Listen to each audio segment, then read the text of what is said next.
Ce poids lourd est en infraction. Oui, réponse A. Non, réponse B.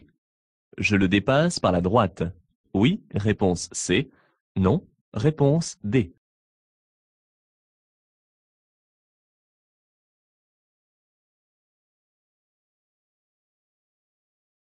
Ce camion tourne à gauche un peu plus loin. Je le dépasse à droite. Oui, réponse A. Non, réponse B.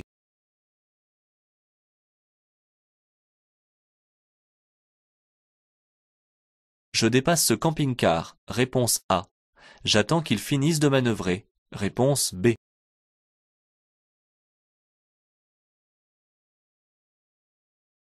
Je peux encore me rapprocher de l'usager devant moi avant de le dépasser. Oui, réponse A. Non, réponse B.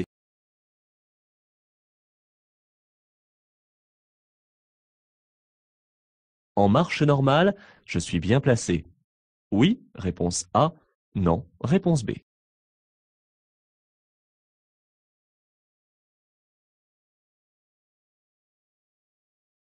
Je vais stationner mon véhicule dans une forte pente. J'enclenche une vitesse avant de quitter mon véhicule. Oui, réponse A. Non, réponse B.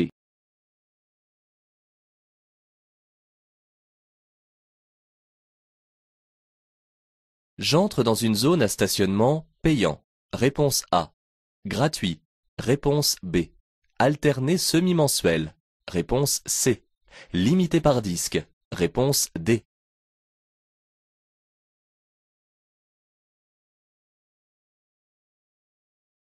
Avant la sortie du tunnel, je ralentis légèrement. Réponse A. Je conserve mon allure. Réponse B. J'accélère. Réponse C.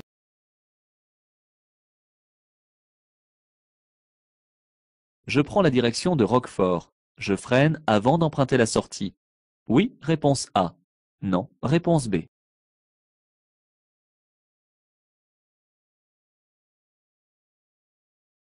Cette signalisation se rencontre au début d'une autoroute. Réponse A. D'une route à chaussée séparée. Réponse B.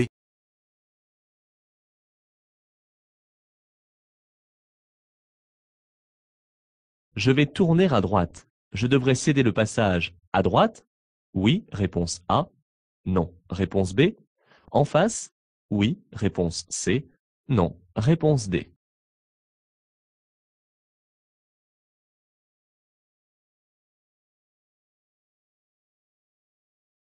Les feux sont en panne. Je me prépare à céder le passage. À gauche, réponse A. À droite, réponse B. Au piéton, réponse C.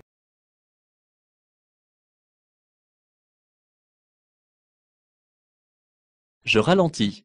Oui, réponse A. Non, réponse B. Je céderai le passage. Oui, réponse C. Non, réponse D.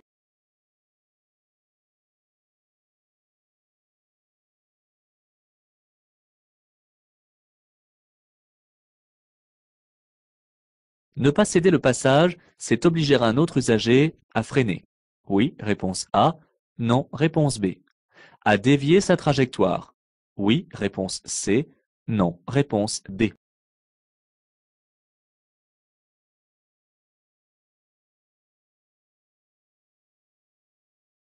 Je tourne à gauche. Je cède le passage au véhicule en face. Oui, réponse A. Non, réponse B.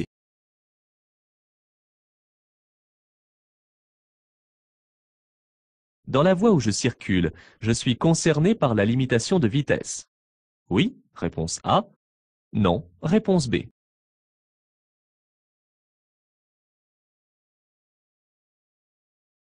La chaussée risque d'être glissante uniquement lorsqu'il gèle. Oui, réponse A.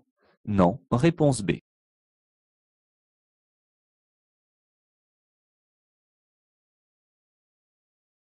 Ce panneau annonce un contrôle automatique des vitesses. Je dois ralentir. Réponse A.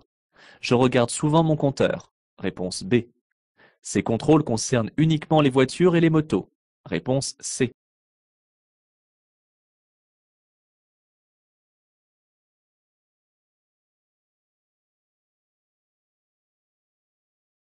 Je circule avec une camionnette. Je peux me rendre dans la rue sans issue? Oui, réponse A. Non, réponse B.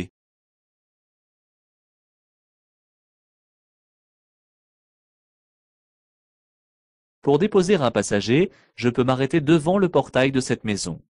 Oui, réponse A. Non, réponse B. L'arrêt et le stationnement sont interdits au niveau d'une bouche d'incendie. Oui, réponse A. Non, réponse B. À proximité d'une intersection si je masque la visibilité. Oui, réponse C. Non, réponse D.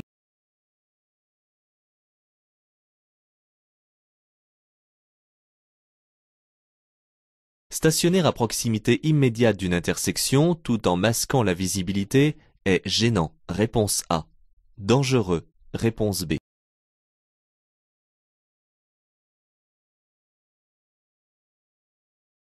Un compte-tours indique la vitesse de rotation du moteur. Réponse A. De rotation des roues. Réponse B.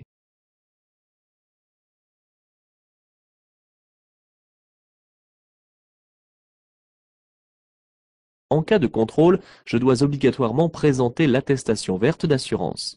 Oui, réponse A. Non, réponse B.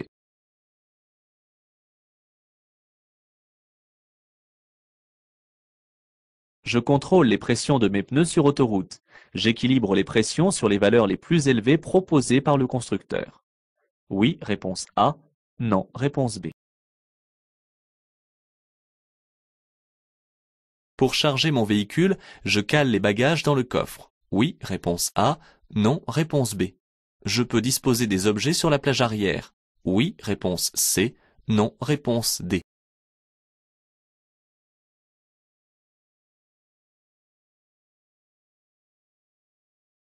Avant de démarrer, il suffit simplement de dégager les surfaces vitrées. Oui, réponse A.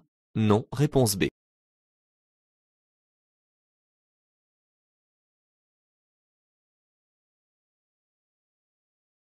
Je klaxonne. Oui, réponse A. Non, réponse B.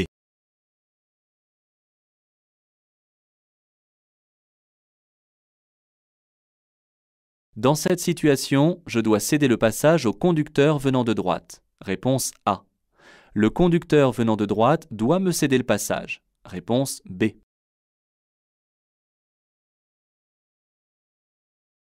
Une voie sans issue perd toute priorité de passage dans l'intersection.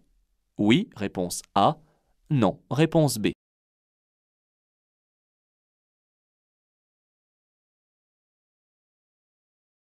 Pour aller à Millau, je devrais obligatoirement emprunter l'autoroute. Oui, réponse A. Non, réponse B.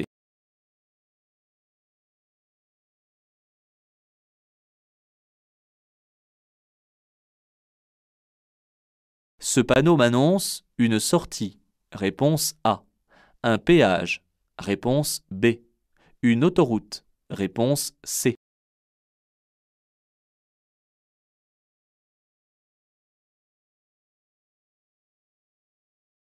Je circule à 50 km/h. Je garde la même allure. Réponse A. Je dois ralentir. Réponse B.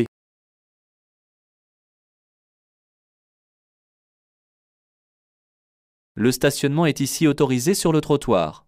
Oui, réponse A. Non, réponse B.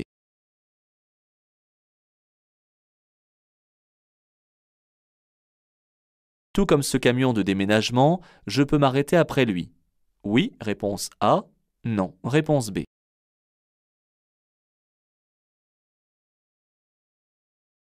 Je peux aller stationner à droite, avant le panneau.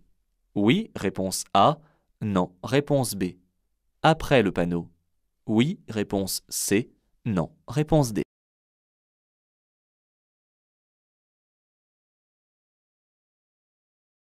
Les chaînes à neige doivent être montées sur les roues motrices. Oui, réponse A. Non, réponse B.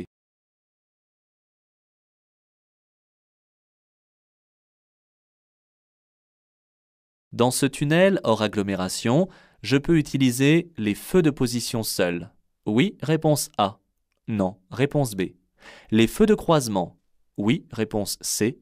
Non, réponse D.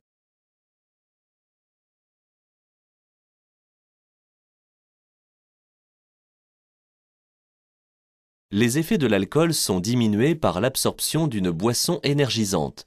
Oui, réponse A. Non, réponse B.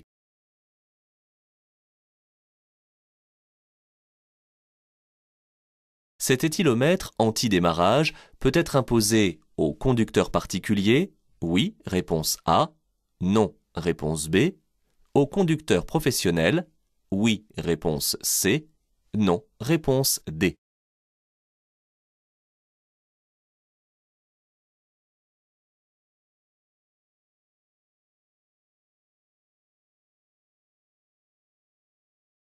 La signalisation rappelle qu'il est interdit aux poids lourds de plus de 3,5 tonnes de dépasser les autres usagers. Ici, le camion devrait donc circuler sur la voie de droite et non sur celle de gauche. Le dépassement par la droite est interdit et dangereux. Bien que le camion ne soit pas tout à fait à sa place, le conducteur s'y prend à l'avance afin de ne pas trop perturber le trafic.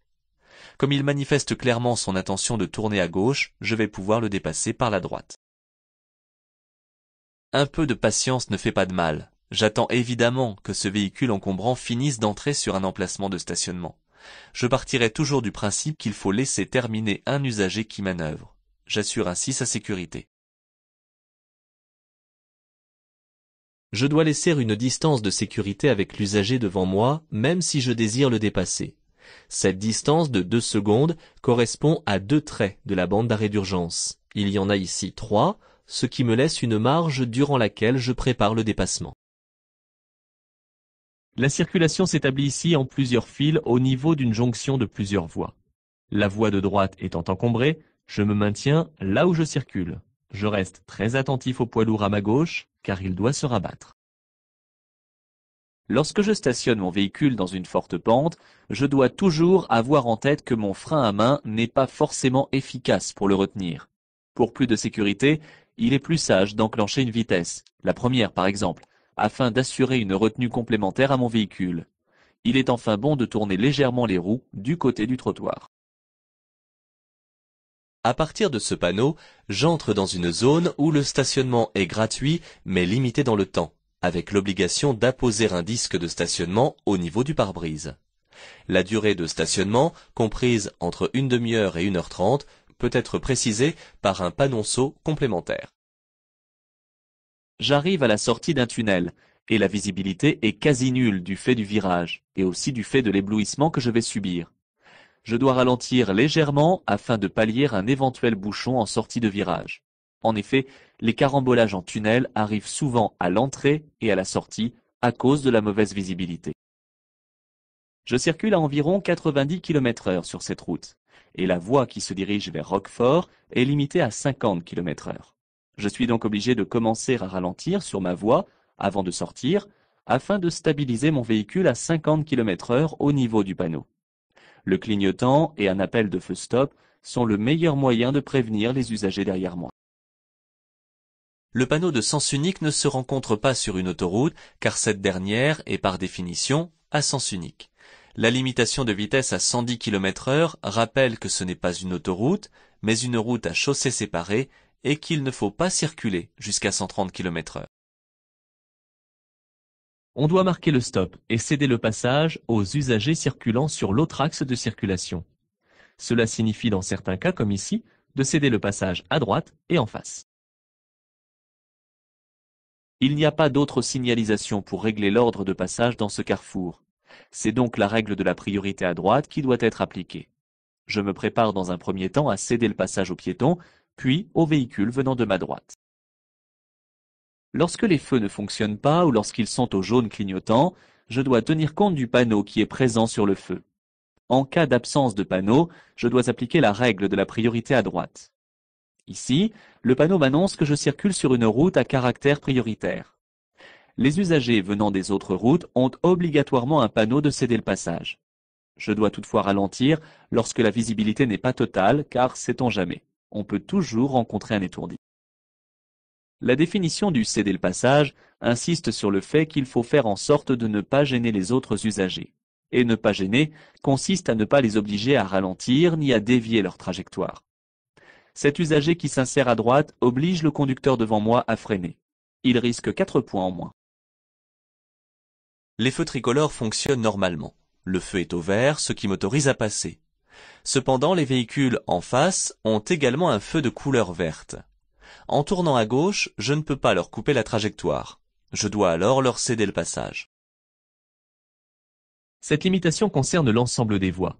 En règle générale, la signalisation de danger et de prescription est répétée à gauche sur les chaussées séparées. Ce panneau de danger temporaire indique que la chaussée est glissante à cause du verglas fréquent. Cependant, ce danger reste également valable lorsqu'il ne gèle pas et que la chaussée est humide. Je dois donc ralentir et éviter de freiner brusquement. J'arrive dans une zone où la vitesse est contrôlée par radar automatique. Je n'ai pas à ralentir car en circulant à la vitesse maximale autorisée, je ne suis pas a priori en infraction. Cependant, ce panneau doit m'inciter à effectuer des contrôles fréquents sur mon compteur de vitesse afin d'éviter de me mettre inconsciemment en excès de vitesse. Il n'y a que 2 types de véhicules dessinés sur le panneau, mais tous les véhicules sont concernés par ce contrôle. La signalisation indique que la voie sans issue est interdite aux véhicules affectés au transport de marchandises ainsi qu'aux véhicules de transport en commun. Une camionnette est considérée comme un véhicule de transport de marchandises. La voie étant sans issue, il serait effectivement difficile d'y faire demi-tour à cause du gabarit. Je vois devant cette maison un panneau qui interdit le stationnement et un bateau pour l'accès des occupants de cette maison. Cependant, j'ai uniquement l'intention de m'arrêter un court instant pour déposer un passager. L'arrêt reste autorisé et je ne suis pas en infraction. Je vois devant cette maison un panneau qui interdit le stationnement et un bateau pour l'accès des occupants de cette maison. Cependant, j'ai uniquement l'intention de m'arrêter un court instant pour déposer un passager. L'arrêt reste autorisé et je ne suis pas en infraction. L'arrêt ou le stationnement des véhicules devant une borne d'incendie est considéré comme gênant. C'est donc interdit. Il en est de même à proximité d'une intersection si je masque la visibilité. Ici, les 2 interdictions se conjuguent. S'arrêter ou stationner à proximité immédiate d'une intersection est interdit si l'on masque la visibilité. Cette infraction est de plus classée comme dangereuse et coûte 3 points au permis de conduire. Cet usager à droite est peut-être dans ce cas de figure. Il est rangé de surcroît à contresens. Le compte-tour indique la vitesse de rotation du moteur. Il a pour rôle d'informer le conducteur si le moteur tourne normalement, en sur-régime ou sous-régime. Des plages idéales de fonctionnement sont précisées par le constructeur. On trouve ces renseignements dans la notice technique. En cas de contrôle, je dois être en mesure de présenter en plus de mon permis de conduire et de ma carte grise, l'attestation d'assurance. La vignette d'assurance appliquée sur le pare-brise ne suffit pas. Aussi, je dois présenter la feuille d'attestation verte. Lorsque je contrôle les pressions des pneus sur autoroute, ceux-ci sont déjà chauds. De plus, je suis amené à circuler à allure soutenue et sur de longues distances. Rouler sous-gonflé serait dangereux. Aussi, je ne dégonfle jamais un pneumatique, mais je le gonfle à la valeur la plus élevée indiquée par le constructeur. Les bagages doivent être placés de préférence dans le coffre de manière ordonnée tout en les calant bien afin d'éviter qu'ils bougent. Un objet sur la plage arrière devient un projectile dangereux lors d'un freinage violent ou lors d'un choc. Je ne pose rien sur la plage arrière, sinon un vêtement par exemple. Toutes les surfaces vitrées doivent être dégagées avant de démarrer, afin d'obtenir une visibilité maximale. Mais cela ne suffit pas. En effet, la neige accumulée sur la carrosserie va s'envoler avec la vitesse de déplacement du véhicule. Elle risque d'atterrir sur un autre usager, piéton, cycliste ou véhicule. Il est interdit de klaxonner en agglomération, sauf cas de danger immédiat. L'arrêt intempestif de cet usager qui ouvre la portière n'en est pas un. J'attends patiemment qu'il reparte. Le conducteur venant de droite circule sur une voie d'insertion lui permettant d'accéder à la route sur laquelle je circule actuellement. C'est donc à lui de me céder le passage. Je surveille son allure car il doit s'insérer derrière moi. Attention cependant à l'autre intersection où un usager se présente, car le conducteur à côté de moi risque de vouloir précipiter son insertion. Une voie sans issue est une route comme une autre, et, de ce fait, elle dispose des mêmes règles que les autres. En abordant cette rue, je vérifie la signalisation d'intersection en place. S'il n'y a rien, je laisse passer les usagers arrivant de droite. Le symbole de l'autoroute étant placé sur le panneau à fond vert, cela indique donc qu'une partie seulement de l'itinéraire pour aller à Millau peut s'effectuer par l'autoroute. Mais ce n'est pas obligatoire, car une autre route peut alors doubler l'itinéraire autoroutier. Je circule déjà sur une autoroute. Ici, ce panneau m'annonce une gare de péage où je devrais m'acquitter de la taxe. Il existe une sortie au niveau même des guérites. Si je dois sortir, je me placerai donc le plus à droite possible vers la guérite dédiée à cette direction.